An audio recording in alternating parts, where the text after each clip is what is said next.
Jumlah penumpang baik yang datang ataupun berangkat dari Pelabuhan Bumbaru saat ini sangat menurun jika dibandingkan dengan tahun lalu.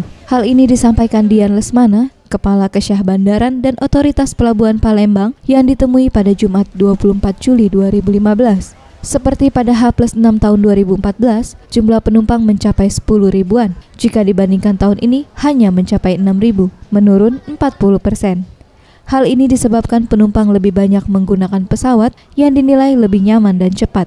Kapasitas penumpang yang datang melalui jalur laut tahun lalu sekitar hampir mencapai 10.000, sekarang hanya 6.000-an, jadi turun banyak sekali karena transportasi pesawat itu lebih dominan sekarang ini. Ia menambahkan, pasca libur Lebaran, Pelabuhan Bumbaru hanya melayani penumpang dengan 1 kali keberangkatan pada pukul 7 pagi, mengingat penumpang yang datang ataupun berangkat sudah menurun dengan menggunakan 2 kapal cepat dengan tujuan Pelabuhan Muntok Bangka. Iza Lisati, Reza Dinata, Sriwijaya TV.